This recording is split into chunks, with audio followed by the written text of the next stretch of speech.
A family being chased by a tornado with few options seeks shelter in a highway overpass and holds on for the ride of their lives.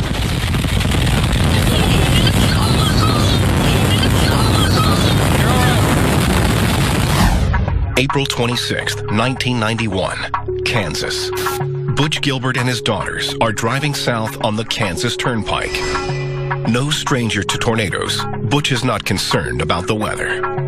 April's early for the tornado season in Kansas. I figured we would be okay, hadn't heard anything. Suddenly, Butch sees something in the distance. Maybe a mile away, there was a tornado, and we could tell that tornado was coming directly toward us. Carrie, who's the younger, was in the back seat, and she says, "Dad, we're gonna die. We're gonna die, Dad." At the time, Corey Gilbert Wallace is 14 years old. If you're in Kansas, you've seen The Wizard of Oz, a million times. But I don't know that I knew what a funnel cloud was gonna look like. I certainly didn't know how big it was gonna be, and I didn't know how fast it could move. The tornado is one of 54 developing that day. A series of twisters that ultimately kills 24 people. In his car, with the twister approaching, Butch knows he needs to locate a ditch to protect his family, but he can't find one. Typically, you want to be down low in a ditch or underground, below the fast winds. At the same time, a news crew capturing the tornado on camera is also looking to save their own lives. Lots faster, Greg. It's catching us. You gotta go, buddy. Both have the same idea. Seek shelter under this overpass. Let's go. Get up underneath. Under here. The twister is barreling towards them, and tornadoes can move at speeds approaching 70 miles per hour. There was no other option for us. And there was no way that we could have kept on driving. I think if we would have kept on going, we would have been trapped in the car in the tornado, and that we would not have survived that, I think. Get up under the girders. Is that where we want to go? Yes. And when people see us running up underneath the overpass, they're really seeing people who are out there. They don't have any other options. There's nowhere to run. There's no way to escape this. We've just got to survive this. Many people see overpasses as a place of shelter, but in fact, experts say that it can actually be the worst place to go. Going upward is a bad idea, and then in the case of an overpass, there's embankments with an opening there that you're going up under. That will let the wind squeeze through there, so it's like squeezing a tube of toothpaste that really squirts through there faster than the prevailing winds. The tornado makes a beeline towards the overpass, as if it's seeking out the people hiding underneath. I don't know that we're going to survive this. Am I going to be ripped limb from limb? Are my guts going to be ripped out of my body? Like, when you're a child, you don't know what's possible. Finally, the moment they are dreading arrives, and the frightened group holds on to the overpass girders and each other.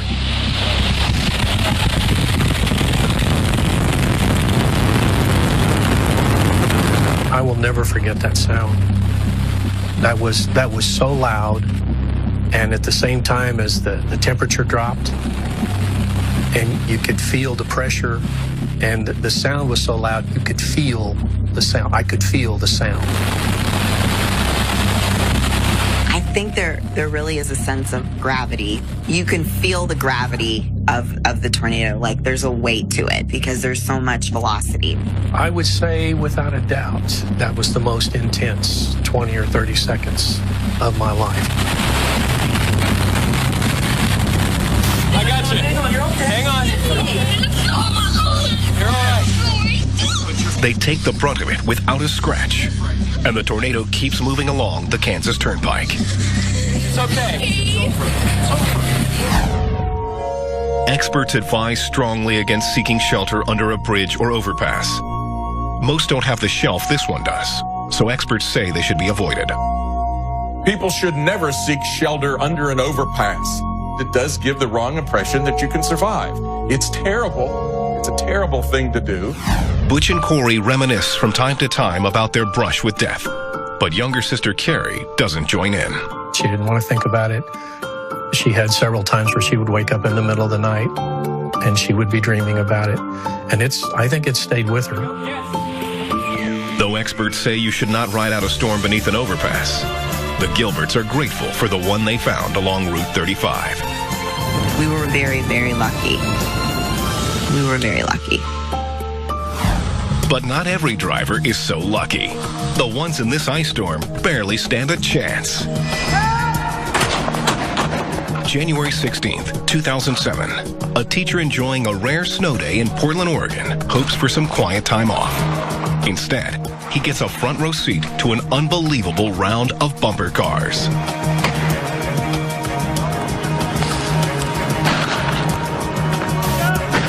The situation gets so bad that when the fire department arrives to block off traffic, vehicles keep coming. And the truck meant to save the day ends up being smashed by two cars itself. First responders can be really in dangerous situations because they're prone to the same loss of control of the vehicle. And unfortunately, first responders could be right in the line of that uncontrollable vehicle. This Volvo is in accidents with 7 vehicles, but in all those collisions, the driver only gets a gash in the head. The conditions are no better in Seattle a few years later. A resident takes this amazing footage as the Capitol Hill district turns into an ice skating rink just days before Thanksgiving. It just takes a very thin glaze of ice to cause extremely dangerous driving conditions. It's like putting a vehicle right out onto an ice rink. Even trained drivers, like the operator of Bus 43, are helpless in the face of all that ice.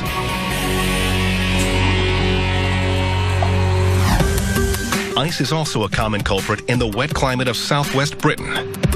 December 2009, 2 days before Christmas, a freak ice storm hits the southern coast of the United Kingdom.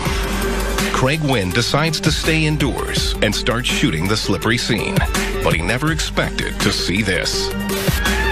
He's on the car. He's on the car. Okay. Things are dangerous enough, but a thin layer of rain coats the ice. His neighbors are determined to get to work. But when they lose control, a bit of panic sets in. He's on the car. He's on the car. I just left the car.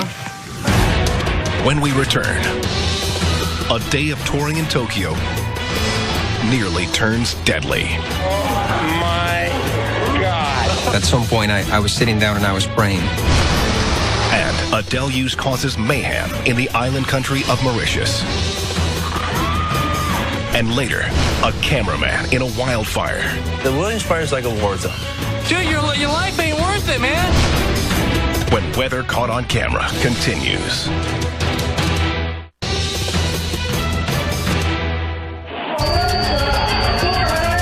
A tourist finds himself in the center of an historic moment. At the top of Tokyo's highest tower during the most powerful earthquake in Japan's recorded history.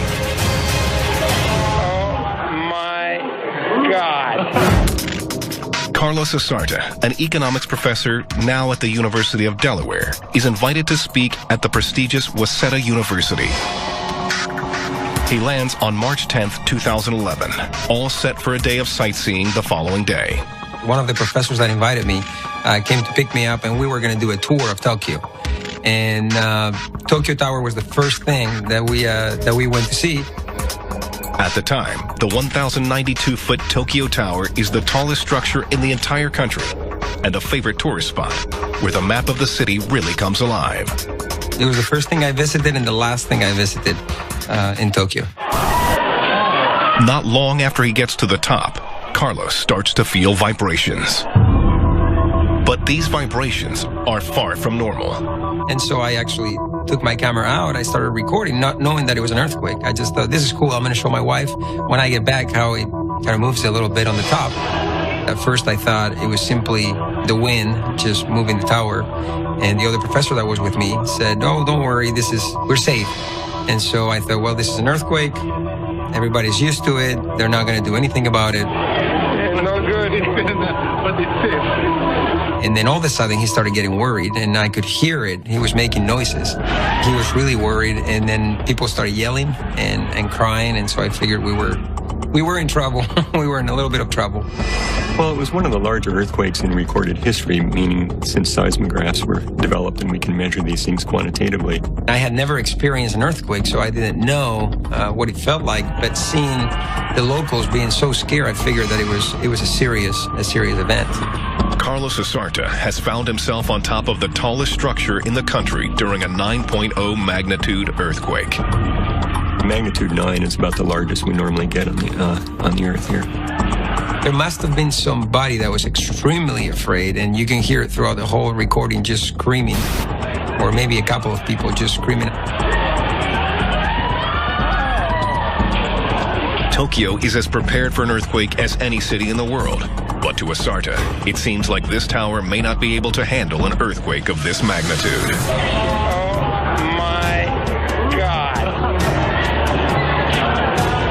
Carlos is far from home and far from solid ground. I knew I was in a deck, and I knew there was absolutely nothing underneath me. And so I was a little bit worried that the tower was actually going to collapse. And in fact, at some point, I was sitting down and I was praying. And thoughts of family and friends actually came through, but especially my children. Finally, the violent shaking stops. I think being behind the camera helped me get through it. Helped me somewhat put some distance between the actual event and myself. What do you think, Hassan-san? Oh, scary. Very scary. Maybe we go down, huh? Maybe we don't stay here, Hassan-san. And the elevators were not working, so we had to go down the stairs. Then once we got to the bottom, there was another earthquake. And apparently it was a 7-point-some earthquake. And I remember people, again, screaming. You cannot know whether that's a pre-shock or whether it's the main shock. You just have no idea whether there's going to be another one following it. Today, he may be far from earthquake country, but it doesn't take much to bring him back to that frightening time and place. So I'm still a little bit shaken by it, but I think with time, it will just get a lot better. A world away on a tiny island in the Indian Ocean off the coast of Africa, these residents are subjected to historic floods. In Mauritius, a late March storm in 2013 dumped 6 inches of water on the capital city of Port Louis in less than 2 hours.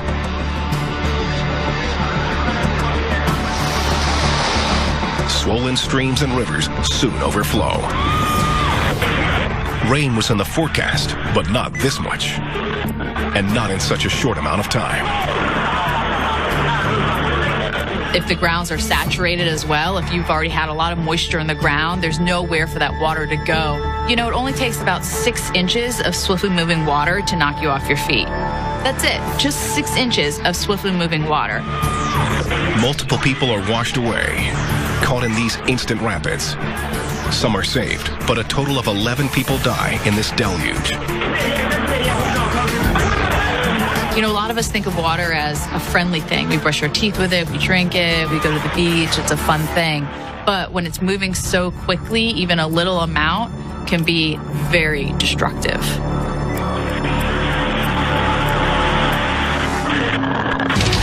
When we return, a cameraman almost becomes part of the story he's covering during a California wildfire.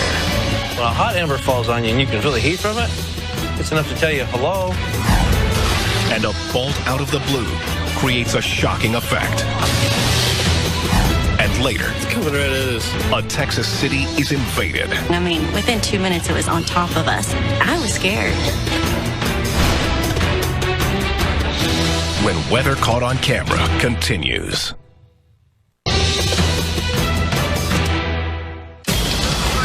A wildfire out of control. Come on, out, let's go. 2 cameramen risk their lives following firefighters into the blaze. Of course it's dangerous. Training is not like the real thing. Things change very quickly out there. Dude, your life ain't worth it, man. Oh, come on, go. Take the angle and cut off.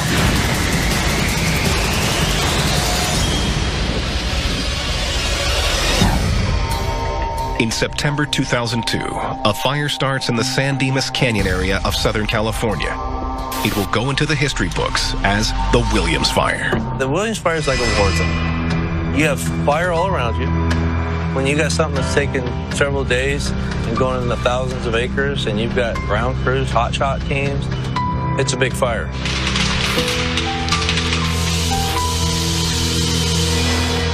38,000 acres in the San Dimas area are destroyed. $16.4 million are spent to contain the fire. A major challenge is the rugged geography of this location in the San Gabriel Mountains. Terrain is such a huge factor when it comes to getting these fires contained and putting them out. Can you imagine being a firefighter with all that gear on and you're climbing up and down the steep terrain? On the second day of the fire, cameraman Troy Case and Rich Cowgill team up for safety and head out with firefighters to capture the drama. Of course it's dangerous. Yes, it would be dangerous for me to be up there with the firefighters and next to them. I'm in the same danger as they are. The authorities have called for an evacuation. Rich and Troy keep filming as some people refuse to leave their homes. Some of the people weren't too happy about leaving or actually stayed and went back in after they were ordered out. Come on, they're here to help you, man. They want to save your life. Troy tries to reason with the homeowners. Dude, your life ain't worth it, man. I'm telling you, a garden hose is not going to do anything to these fires. Any water that you put on your house, the radiant heat is going to dry quicker than you can imagine. Come on, get out of here! And the fire department was like, come on, let's go. He goes, let me lock it up. And they grabbed them, and they said, come on, let's go. Gotta get out of here. You're jeopardizing all of us. Let's go. Everyone in the fire zone is encouraged to wear protective headgear, but Troy Case takes his off. A lot of these fires are burning in the summertime, so it's already roughly 100 degrees. And the protective clothing you have on, then you have the heat with the fire. It gets very hot out there. The problem is it's very hard to shoot with the camera with that helmet on because it wants to keep falling back off of my head. Suddenly, the exposed cameraman nearly becomes part of the story he's documenting. A canopy of trees burst into flame, showering Case and Cowgill in glowing embers. You gotta remember, they're falling from the sky. I'm looking what's out in front of me through a camera. One fairly large piece was sort of landing on the back of his head. That's why I turned my light on. If an ember falls on you, not a big deal. When a hot ember falls on you and you can feel the heat from it, it's enough to tell you, hello. Without his protective headgear, Case is dangerously exposed. If it had been placed just right behind his collar, it would have had a painful burn. Troy is nearly added to the casualties of this monstrous fire. One of the things that we used to talk about was when we're out there videotaping and filming these incidents, you never want to become part of the problem. You got to respect that fire, and just because you've never been burned by that fire, don't think it can't happen, because it can happen in a moment's notice faster than you can imagine. From the shores of the Pacific to the bayous of Louisiana, cameras are out there, ready to capture nature's most amazing spectacles. Lightning hits an electrical pole, and giddy excitement turns first to caution, and then to fear.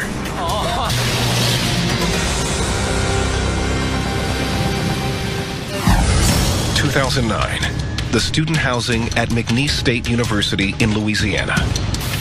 When lightning starts, one of the dorm residents decides to grab his camera in case something interesting happens. At first, the bolts cause some nervous giggling. But then, matters get serious. Laughter turns to silence as the danger of being so close to the voltage and concern for the cars passing so close starts to set in. I mean, when lightning strikes, you are safe when you are in a car. Let's say you're just sitting there. But if you have a live wire, you just don't want to be anywhere near that. Luckily, no one is hurt. And when the storm stops, authorities are able to stabilize the situation. Weather junkies love to get near the action, but maybe not quite this close.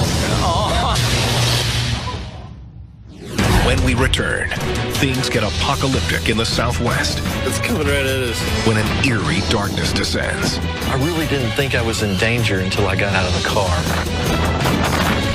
And huge chunks of ice fall from the sky. Complete Armageddon. And later, a rude interruption for a Kansas wedding. I mean, it was scary. When Weather Caught on Camera continues. A family experiences the dust-up of a lifetime. A mile-high wall of dirt and debris heading directly towards them. Oh no, it's coming right at us.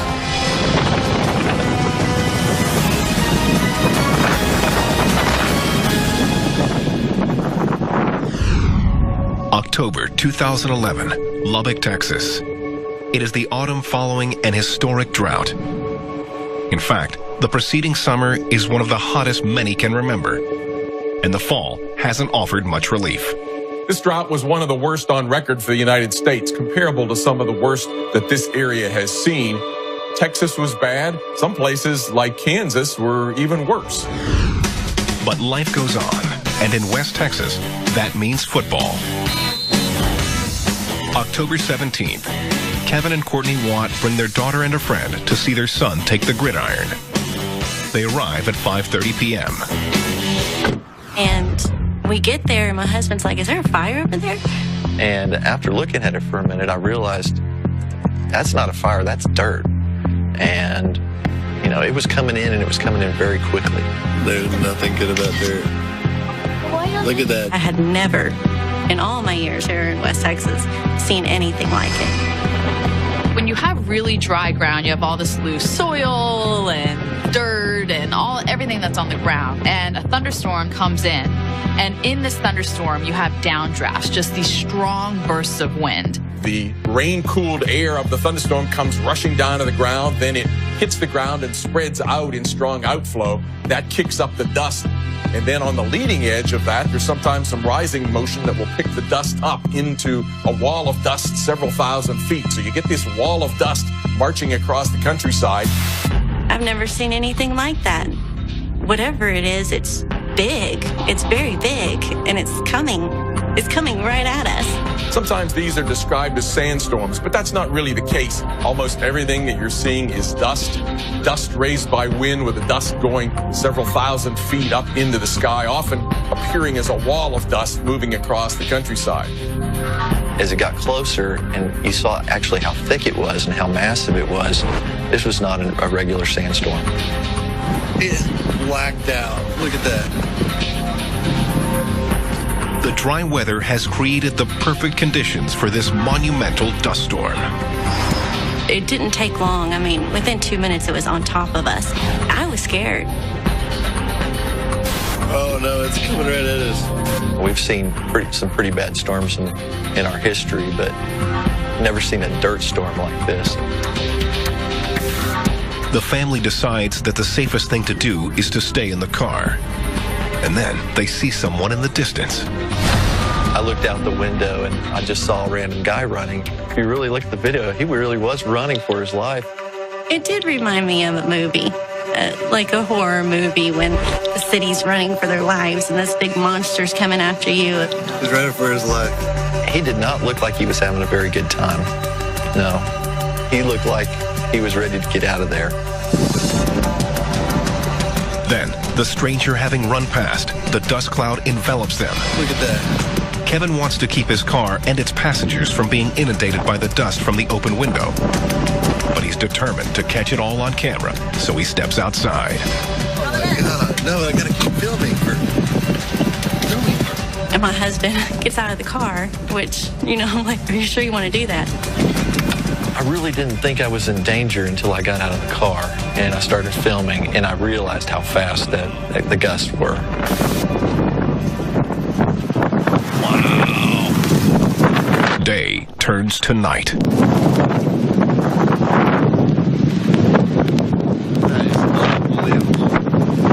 The lights in the parking lot popped on because it got that dark.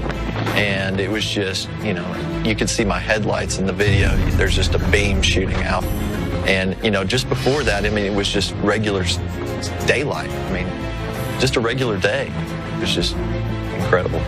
I was worried that something was going to fly at him without him knowing it and get hurt. When I got outside of the car and started filming, I thought I could stand out there for an extended period of time. But the wind speed was about 75 miles an hour, and it was just pelting me. It felt like you were getting sandblasted. The Watts were in the right place at the right time to experience one of the most memorable weather events in Lubbock history. I think it was definitely an experience of a lifetime. I would have hated to have been indoors when that would have happened, because it was just a very cool experience to watch that.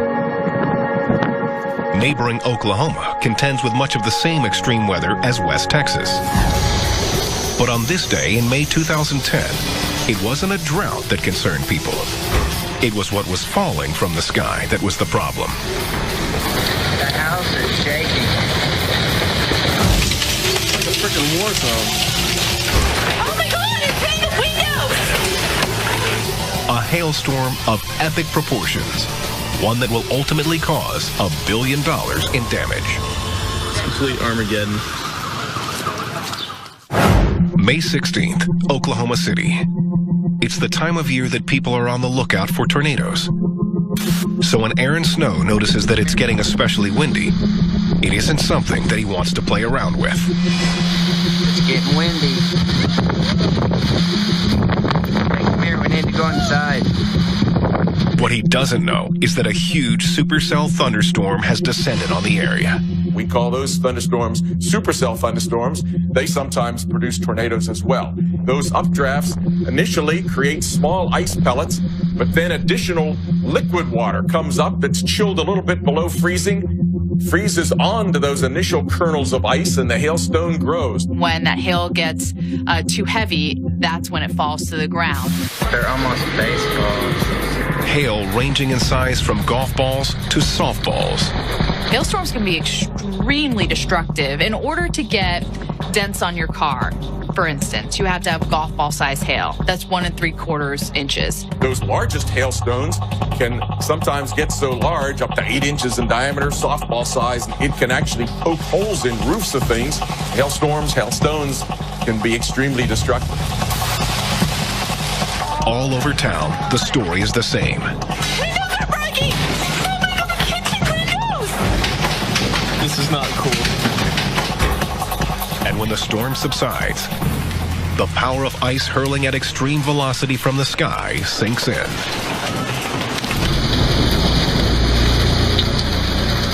All the windows are ruined. Oh my gosh. This whole rooftop is cracked. The entire rooftop. Everything's ruined. Look at that house. The roof is toast. Coming up, a rude interruption for this Kansas wedding. If I would have known there was a tornado there, I probably would have took shelter and postponed the wedding. And the front row seat to a landslide from hundreds of feet in the air. And later, avalanche. I thought I was buried. And I was like,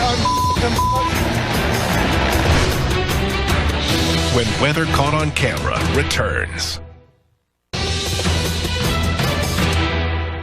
Heavenly Father, we thank you so much for the gift of marriage. They say rain is good luck on your wedding day.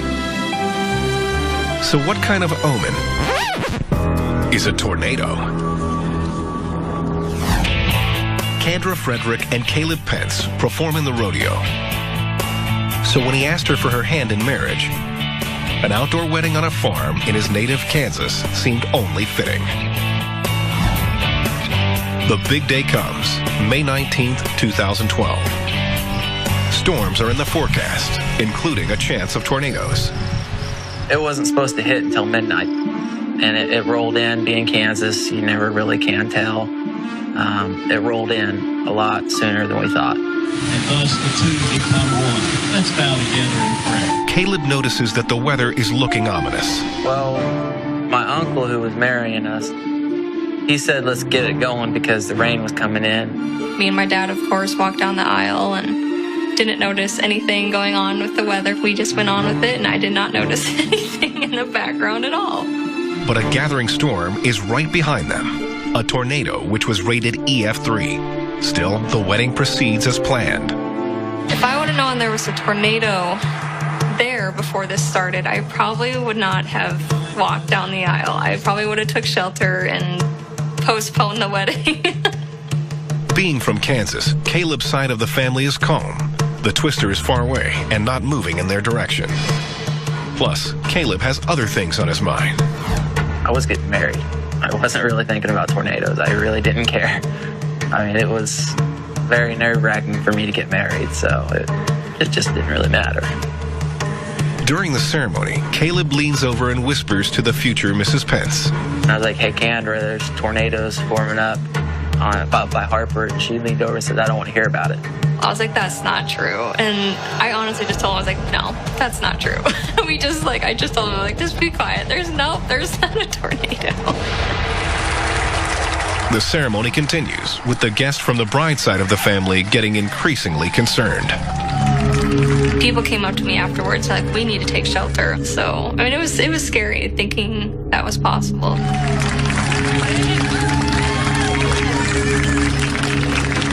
The tornado, with winds estimated at 138 to 167 miles per hour, does its share of destruction, taking out a farmstead and some wind turbines near Harper, Kansas, some 10 miles to the northwest. But it stays far away, just as the Kansas relatives had predicted. We were on the backside of the storm, so I mean, really, the only way the tornado could have reversed it is the whole storm, the whole entire storm cell would have shifted. And the chances of that happening is just, it's not going to happen. While the couple honeymoons, the video goes viral, something that mystifies them to this day.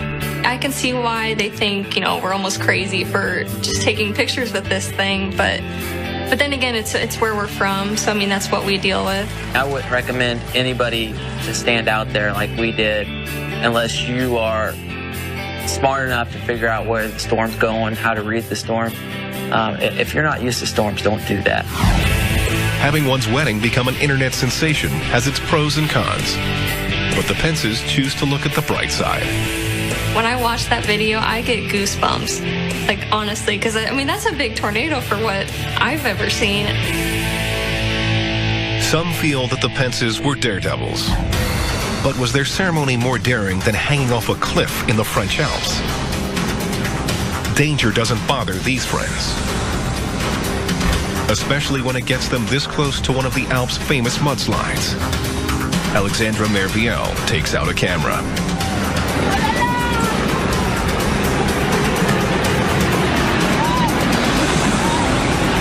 It looks like what's happening there is there's a little bit of snow perhaps on the top of a mountain that's melted some and is just rushing down the mountain. And when it's doing that, it's obviously picking up some dirt and some debris, and then it just halts right at the end where we have that wall. So it seems like this is a snow slide of sorts. However it is categorized, the world might never have seen it if these friends didn't have the guts to hang off this rock by a rope. And if one of them didn't have the presence of mind to capture it on camera. This is different than an avalanche because you don't have snow covering the entire mountain, this big sheet coming down. It seems as if there's some melt and then it's picking up some of that dirt as it rushes down the mountain. But that can be dangerous if you're hiking up the mountain. That certainly would take you out.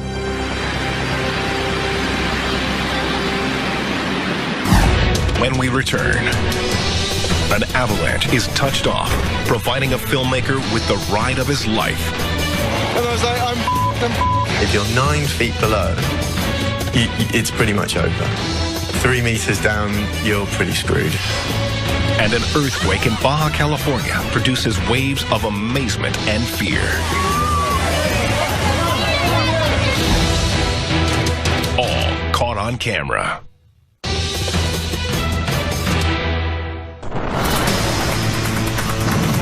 An adventure cameraman catches what is almost the last ride of his life, caught in an avalanche that propels him some 2,000 feet down the face of a mountain. Where's Jono? Where's Jono? Okay? And I was like, I'm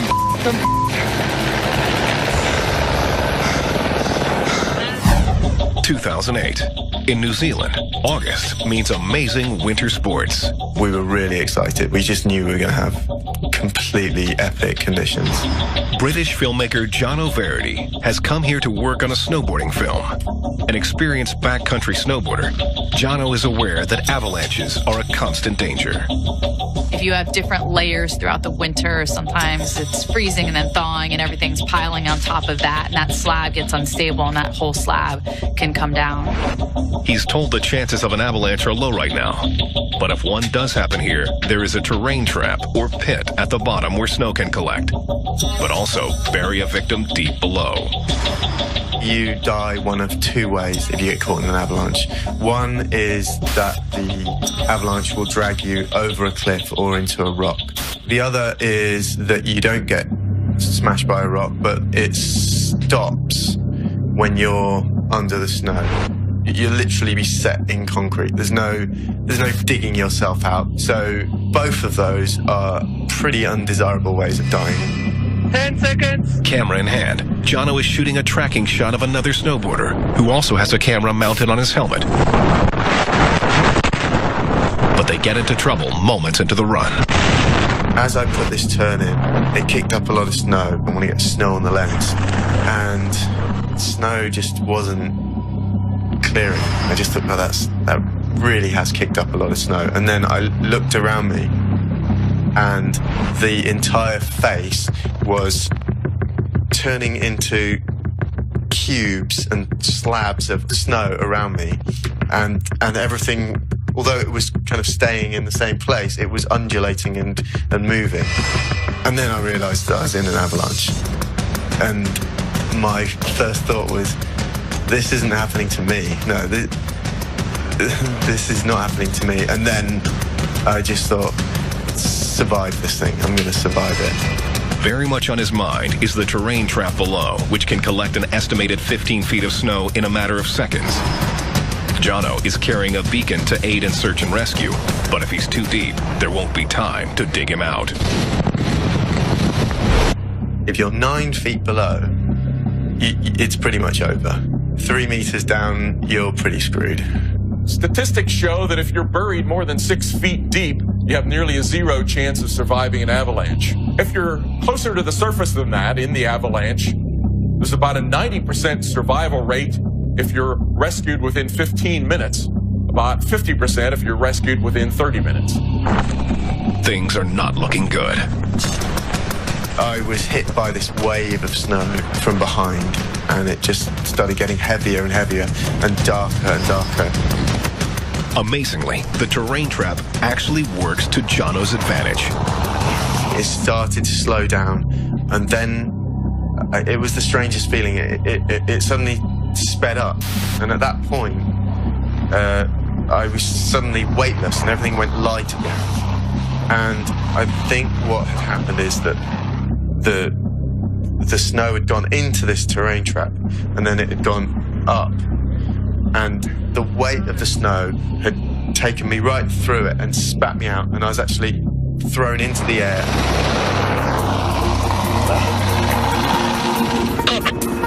Where's Jono? Where's Jono? Okay. Jono was on the surface, coughing up snow that had been forced down his throat. His partner is only on the edge of the avalanche and is able to avoid the brunt of it and come to Jono's aid. Okay. I needed air like I've never needed it before. After that, I just was gulping breaths of air. I thought I was buried because it completely engulfed me, and I was like, get it out of my mouth. I knew about this pit here, and I was like, oh, because it completely engulfed me, and I was like, I'm Remarkably, the experienced filmmaker had held onto his camera the entire time, and it was rolling. Several seconds of my life, I was pretty convinced that I was gonna be facing a pretty horrible death, and to come out of that unscathed and to get it on video, it was brilliant.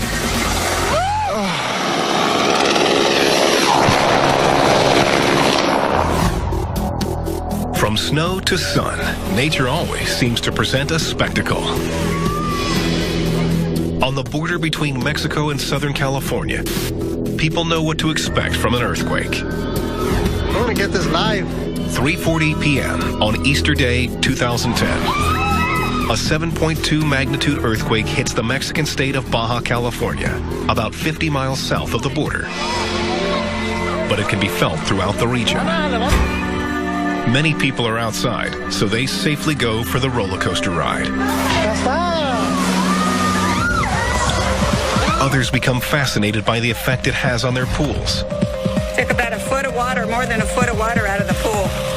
It is fascinating to see the pool sloshing around and realize that's from an earthquake. Some label these mini tsunamis. A wave in a pool would not be considered a tsunami as such.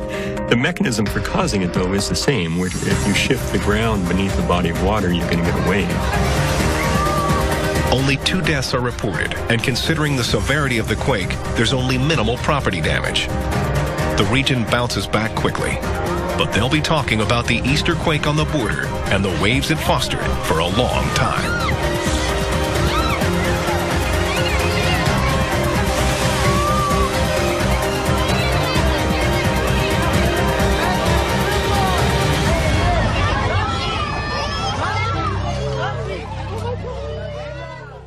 Really seeing people who are out there, they don't have any other options. There's nowhere to run. There's no way to escape this. We've just got to survive this. Many people see overpasses as a place of shelter, but in fact, experts say that it can actually be the worst place to go. Going upward is a bad idea, and then in the case of an overpass, there's embankments with an opening there that you're going up under. That will let the wind squeeze through there, so it's like squeezing a tube of toothpaste that really squirts through there faster than the prevailing winds. The tornado makes a beeline towards the overpass, as if it's seeking out the people hiding underneath. I don't know that we're going to survive this. Am I going to be ripped limb from limb? You know, are my guts going to be ripped out of my body? Like, when you're a child, you don't know what's possible. Finally, the moment they are dreading arrives, and the frightened group holds on to the overpass girders and each other.